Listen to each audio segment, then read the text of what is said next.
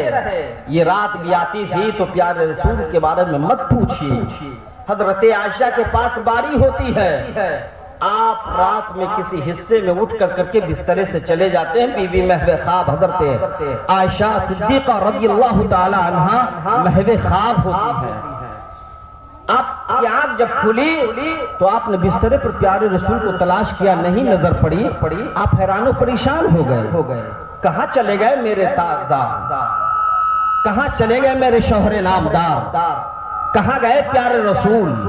ایسا تو نہیں ہے کسی دوسری اجواز کے پاس تشریف لے گئے؟ اللہ اکبر، آپ کھوجتے کھوجتے پیارے رسول کو کھوجنے کا بھی انداز الگ تھا. کسی کو کسی سے پوچھنا نہیں پڑتا تھا کہ اللہ کے رسول کہاں گئے اور کس راستے سے تشریف لے گئے. آج لوگ مقابلہ کرتا ہے، آج عبادتوں میں صرف تفریق کرتا ہے، باقی تمام چیزوں میں ہمیں اور آپ جیسا بنا دیتا ہے. معاذ اللہ، صدبار معاذ اللہ. وہ پیارے رسول کو کھوجنے میں دقت نہیں ہوا کرتی تھی. جس راستے سے گزر جاتے، جس گلی سے گزر جاتے، صحابہ اکرام کو تلاشنا ہوتا تو پوچھنا نہیں پڑتا، خوشبو کے ذریعے اسی راستے کو اپناتے اور پیارے رسول آگے جا کے مل جاتے. سبحان اللہ، سبحان اللہ. وہ ہمارے پیارے رسول کے جسم اقدس میں اللہ نے خوشبو رکھا تھا. حضرت عائشہ حیران و پریشان ہوئی، کہاں چلے گئے میرے سرتاج؟ آپ نکلی رات کے سناٹے میں، گھر سے باہر ہوئی، تلاشتے تلاشتے آپ جا رہی ہیں، خوشبو ملتی چلی جا رہی ہے، راستہ طے ہوتا چلا جا رہا ہے. حضرت عائشہ صدیقہ رضی اللہ تعالی عنہا دیکھتی کیا ہے کہ جنت البقیع میں پیارے رسول لگ رہے ہیں کہ وہاں کھڑے گئے. قریب میں جانے کے بعد دیکھا یہ کہ پیارے رسول ہے. اللہ اکبر، قبر میں کھڑے ہوئے ہیں، آنکھوں سے آنسو کی بارش ہو رہی ہے، رو رو کر گر گرا کر دعائیں مانگ رہے ہیں، اپنے لیے نہیں بلکہ اپنے گنہگار سیاہکار امتیوں کے لیے. اے اللہ، میری گنہگار سیاہکار امتی اس میں لیٹے ہوئے ہیں. اے بارے اللہ، دنیا میں بہت سارے لوگوں نے زندگی گزارا، بہت سارے لوگ اس میں مدفن ہیں.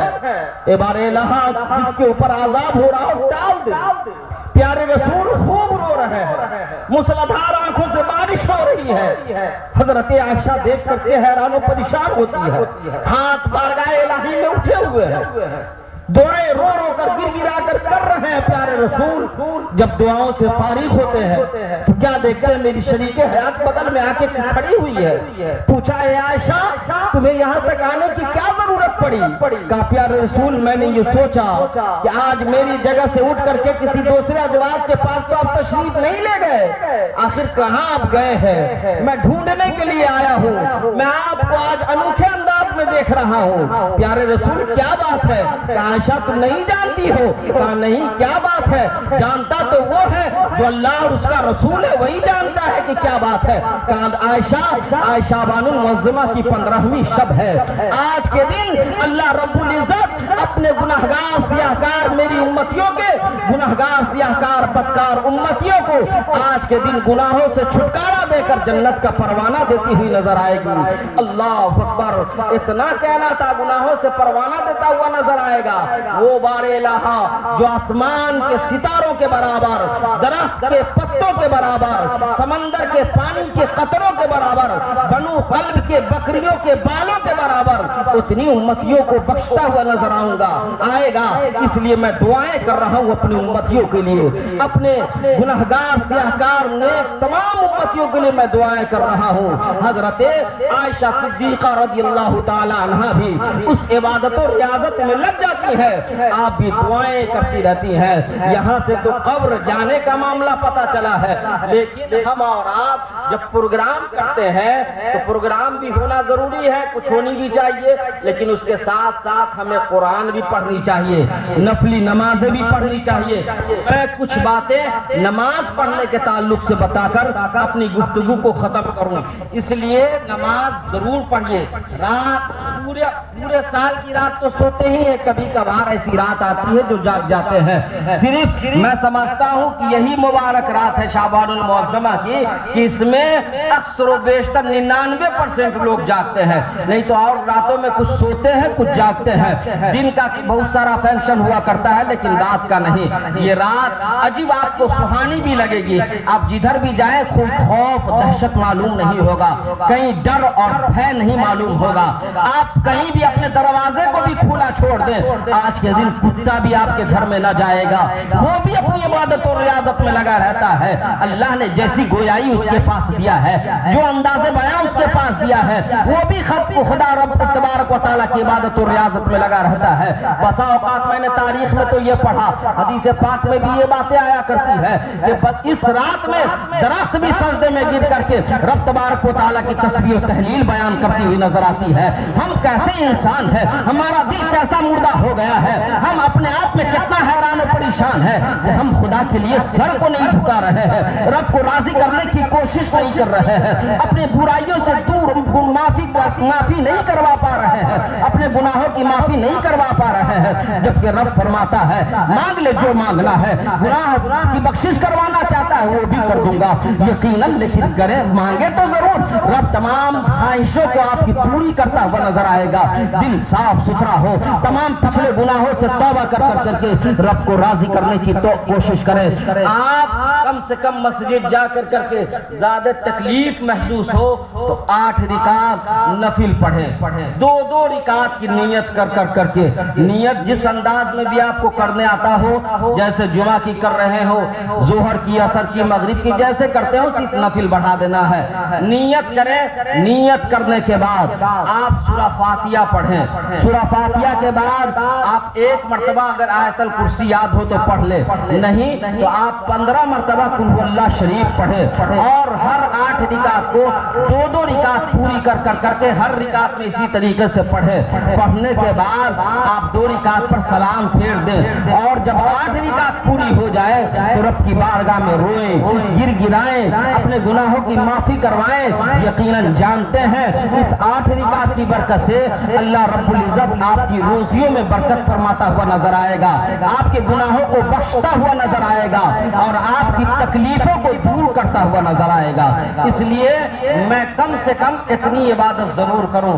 اس کے بعد یہ کہ وہ بھی نہیں ہو تو کم سے کم 2 ہی رکعت نماز پڑھیں، اس 2 رکعت میں بھی 1 مرتبہ آیت الکرسی اور 15 مرتبہ قل هو اللہ شریف پڑھیں۔ اس کے پڑھنے کے بعد بھی جب آپ 2 رکعت پر سلام پھیر دیں گے، آپ رو کر گر گرا کر جس انداز میں آپ کو ہو آپ دعا ٹوٹے پھوٹے الفاظ میں مانگے، اللہ رب العزت آپ کی دعا کو قبول فرمائے گا، تو بھی آپ کے گناہوں کو معاف فرماتا ہوا نظر آئے گا، ایسے معاف کر دے گا کہ اس سے پہلے آپ کی کوئی غلطی ہی نہیں ہوئی ہو، ایسے گناہوں سے پاک اور صاف ہوتے ہوئے نظر آئیں گے۔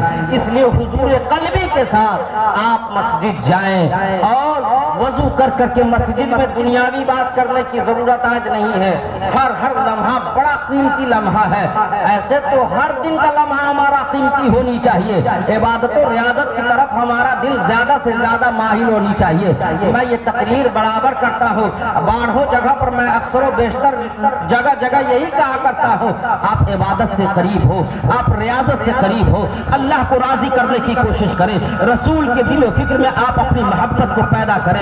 جب اللہ کے مقرب بندہ بن جائیں گے، رب کی بارگاہ میں آپ کا سرخروئی حاصل ہو جائے گی، آپ کو سرخروئی جب رب کی بارگاہ میں حاصل ہو جائے گی، رب کے نیک اور متقی بندہ آپ بن جائیں گے، دنیا آپ کو خود ماننے کے لیے تیار ہو جائے گی، رب دنیا والوں کے دل و فکر میں آپ کی محبت کو داخل فرما دے گا، سب لوگ آپ کی عزت و تقدیم کرتے ہوئے نظر آئیں گے، اور عزت کی نظروں سے دیکھتے ہوئے نظر آئیں گے، آپ کا اخلاق بھی بڑھتا چلا جائے گا، کردار بھی اچھا ہوتا چلا جائے گا، دنیا بھی سنورتی چلی جائے گی، اور آخرت میں بھی آپ کے درجات بلند سے بلند ہوتے ہوئے نظر آئیں گے۔ اس لیے ضرورت اس بات کی ہے کہ ہر دن کا وقت قیمتی ہمارا ہے۔ موت کے بارے میں دیکھ ہی رہے ہیں کیسے کیسے موت ہو رہی ہے، کوئی نہیں جانتا کتنے دنوں تک ہمیں رہنا ہے۔ اللہ کا یہ لاکھ شکر عظیم ہے، جتنا بھی شکر ادا میں کروں یہ ہمارے لیے کم ہے، آپ لوگ جیسے ہو یہ ہمارے لیے کم سے کم ہے کہ اللہ نے پھر سے ہمیں یہ رات میسر فرمایا، اور اس رات میں ہمیں عبادت و ریاضت کرنے کا موقع دیا، یہ اللہ کا لاکھ شکر عظیم ہے۔ نہیں تو اللہ کے نبی اس رات کے لیے تمنا کر کے دنیا سے اٹھا لیے گئے ہیں، اسی رات کی تمنا کے لیے وہ پتھر میں عبادت کر رہا ہے 400 سال سے، لیکن اللہ رب العزت اپنے رسول سے اتنی محبت کرتا ہے کہ مت پوچھئے، کہا ہے میرے محبوب گھبرانے کی ضرورت نہیں ہے. وہ 400 سال کی عبادت کیا, صرف 2 رکعت نفلی نماز تمہارا امتی شعبان المعظمہ کی 15ویں شب میں پڑھ لے گا, وہ 400 سالوں سے زیادہ کا ثواب تمہاری امتیوں کو عطا کرتا ہوا نظر آؤں گا. سبحان اللہ. اس لیے ہمیں ضرورت اس بات کی ہے کہ قرآن بھی پڑھیں. اگر قرآن نہیں پڑھنے آتا ہے تو آپ نماز پڑھ کر کے درود شریف جو ہی پڑھنے آوے, چاہے درود ابراہیم ہو, اگر وہی پڑھنا جانتے ہو تو وہی پڑھیں. حدیث شریف میں بھی اس کی روایتیں زیادہ ہیں, وہی درود شریف پڑھیں. اگر وہ درود نہیں, جو بھی درود آپ کو یاد ہے درود خوب پڑھیں. نہ وہ بھی نہ ہو تو سبحان اللہ, ماشاء اللہ, الحمدللہ کی صدا بلند کریں. اس کے بعد آپ خوب دعائیں کریں, رب کی بارگاہ میں روئیں, گڑگڑائیں, اپنے لیے, اپنوں سے زیادہ دوسروں کے لیے آپ دعائیں کریں. اللہ رب العزت اس کے صدقے میں بھی آپ کی تمام دعاؤں کو قبول کرتا ہوا نظر آئے گا. اللہ رب العزت کی بارگاہ میں دعا یہ ہے, رب تبارک و تعالی ہمیں بھی بولنے سے زیادہ عمل کرنے کی توفیق و رفیق عطا فرمائے, اور آپ لوگوں کو بھی عمل کرنے کی توفیق